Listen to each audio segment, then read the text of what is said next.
Hi again, everyone. And this is going to be the last session of the morning track on Hamburg Mobile Summit Live. We are very excited to it, and we have a speaker connected. This is going to be Tamir. Hi, Tamir. Can you hear me? Yes, I can. Hello, everyone. Hello. How are you? I'm doing very well. Hope everyone is not too tired from the day, and I'll drop directly to the topic for now. It's all about preventing ad fraud and understanding how you could protect your app spend and your application spend. Just one or two words about myself. My name is Tamir Rotter, and I'm from Luminati. And what's unique about Luminati is that we've developed the world's largest proxy solution that allows more than 70 million IPs that are used for data collection and also for testing ad fraud and quite a number of other uh, topics. But today we'll obviously focus on what is ad fraud and how different solutions and specifically the usage of proxy can help you combat it. Yeah. So Second. yeah, you Yeah. can keep it up. Yeah. And good luck, Tamir. Thank you very much for the introduction. Okay, so what is really ad fraud and why is it relevant to each and every one of us? It's basically the illegal or unethical use of for-profit activities to try and get a share of what people spend on digital ads. And there's quite a lot of ways that people would do it. So there could be anything from click fraud, basically creating fraudulent clicks, to giving you the wrong content, to withdrawing you to the wrong websites. Quite a lot of different using different affiliates, a lot of different ways that people can try and illegally or unethically get your dollars. And really, it doesn't matter if you're an advertiser, you're a marketing manager, you're part of the ad industry, or you're a content site or an app owner. You're all affected by those type of illegal or unethical activities. And maybe we should ask ourselves first, why is this such a big issue? And it is really a big issue because the digital ad spend is growing all of the time, and it's actually $350 billion worth of revenue in a year. So there's a lot of money out there, which is all dependent on how it's being kind of uh, distributed between the different players in the industry. So that creates a very big incentives for criminals to try and get a share of that income. So with $350 billion out there, it's not surprising that it's actually the second largest criminal income source in the world, based on the World Federation of Advertisers. If we look specifically on mobile ad spend, we are at the mobile summit. So just last year, if we're looking at the first half, it was $2.3 billion of the advertising budgets that were actually consumed into this ad fraud. And this year, we are all aware that because of the COVID-19 situation, there were many more attempts to try and grab a share of this budget and increase the fraud in all kind of very sophisticated ways. So this is a problem that is very common to all of us.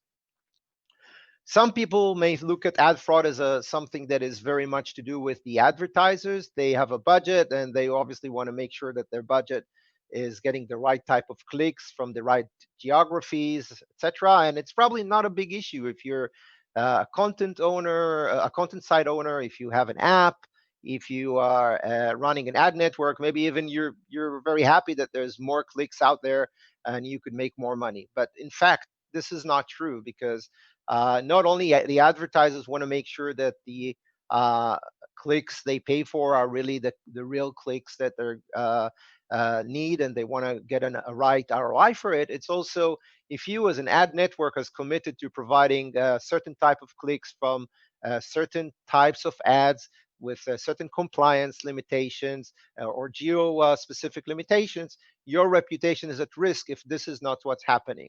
Also, your reputation is at risk if you're introducing any kind of a security threat into the partners you work with. So you want to make sure all this is not happening, and it's really important for you. Also, as an app or a content site owner, you want to make sure that you're not introducing any kind of security risks, security breaches into your audience, and that you're actually showing content which is compliant with whatever you've decided is compliant for your website. So you want to be able to make sure that if you have campaigns that are with specific content that only serve a specific geography, that only work with specific mobile operators, you could actually make sure and test that this is really how it's working. So fraud comes in a variety of colors, and I'll talk a little bit about only some of the risks that I'm very aware of. The first one is malware code. So because mobile devices are available pretty much 24/7, not like our desktops that we turn them off when we're not working them very often. So mobile devices are very, very attractive for anybody who wants to try and identify and install, sorry, any kind of a Trojan on them, any kind of a backdoor on them, because they're available all the time. So there were a lot of attempts to use the ad networks to inject malware code. The second problem that we see is non-compliant ads. So some people may actually partner with you and would say, where we are introducing retail ad or retail type of ad through this link, but they would end up here and there introducing casino ads or adult content ads just because they're getting a higher pay for that. Uh, and and that's obviously something that you don't want to see in your network.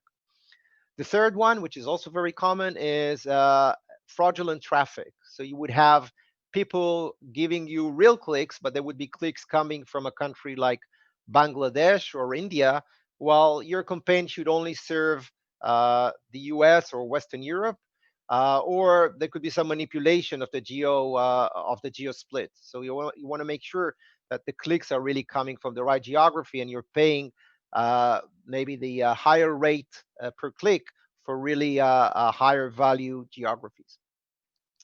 And finally, there's a trend now of, especially within mobile apps, of promoting them through campaigns that have a limited quota of installs.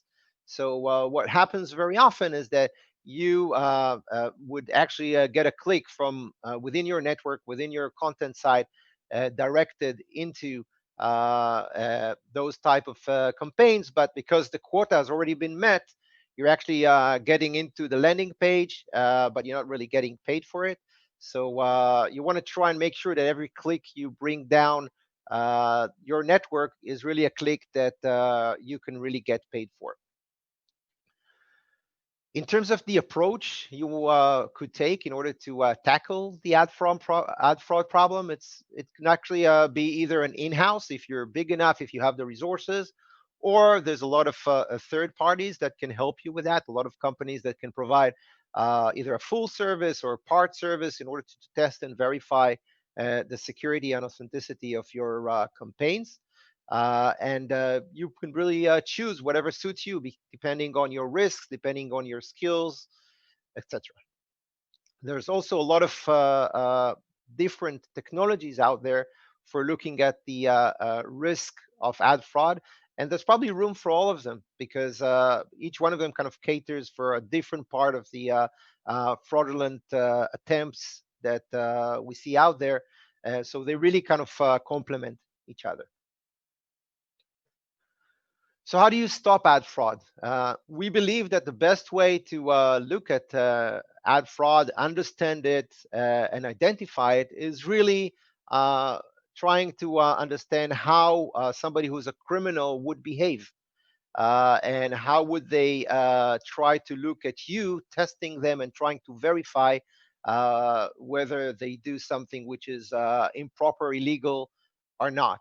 And the best way is trying to try and simulate not only the behaviors of you, who's just testing the clicks on your campaign, on your ad, but also how a real consumer would look at that same link, the same ad, and what would they see?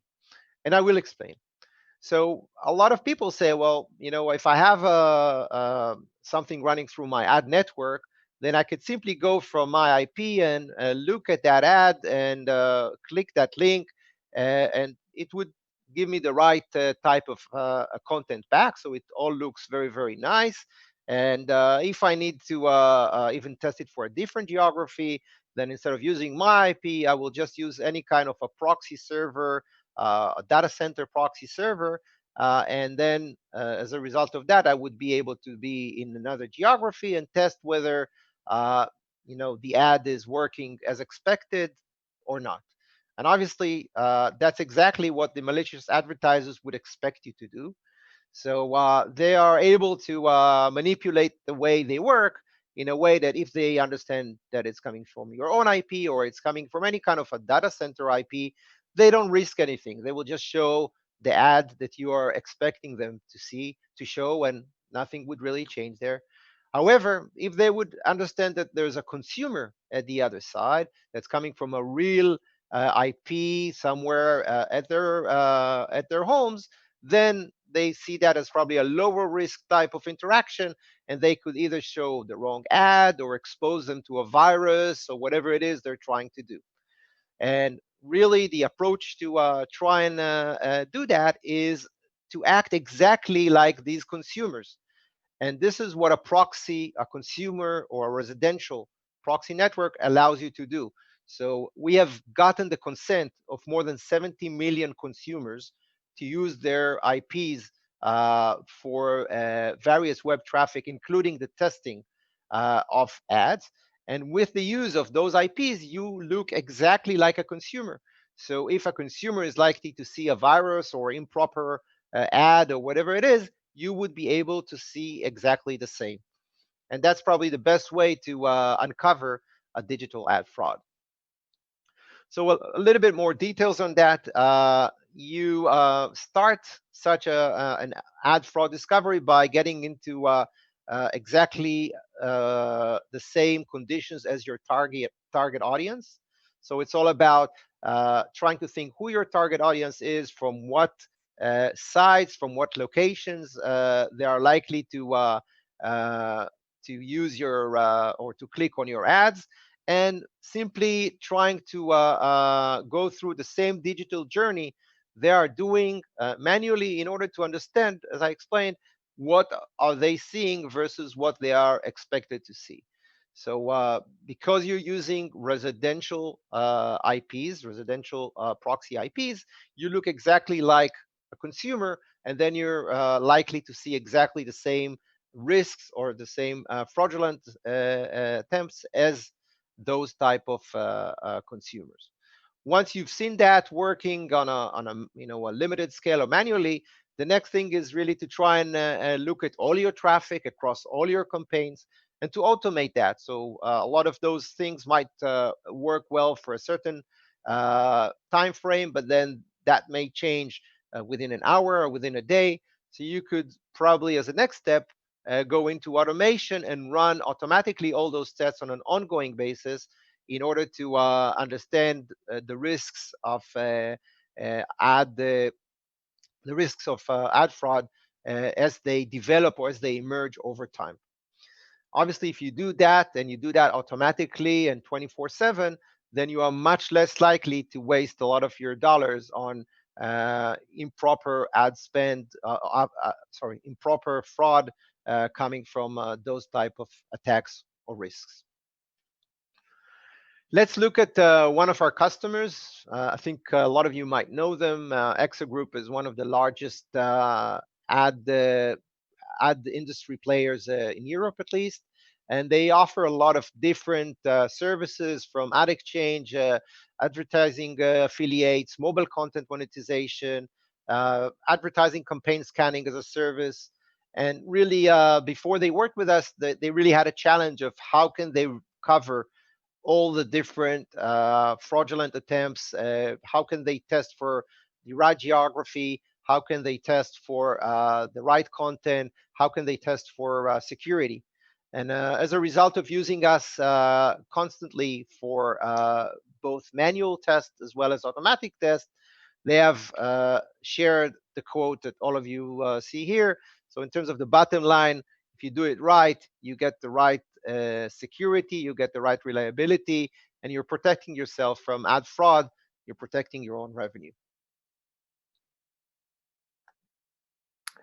Thank you very much, Tamir. Yeah, so I just wanted to have a minute or two just to ask the audience to have any, if they have any questions, and obviously you could reach both myself on this email or visit our virtual booth to get more information from the team. Yep, sure. And guys, please go visit virtual booth of Luminati if you want to learn some new ways of fraud prevention and stuff. And reach out to Tamir directly on his email or to his profile on WN Hub platform. Yeah. So thank you very much, Tamir. We have to round up this one. And thank you for the presentation and have a great day. Thank you. Have a great day and a great conference, everyone. You too. Bye-bye. Bye-bye.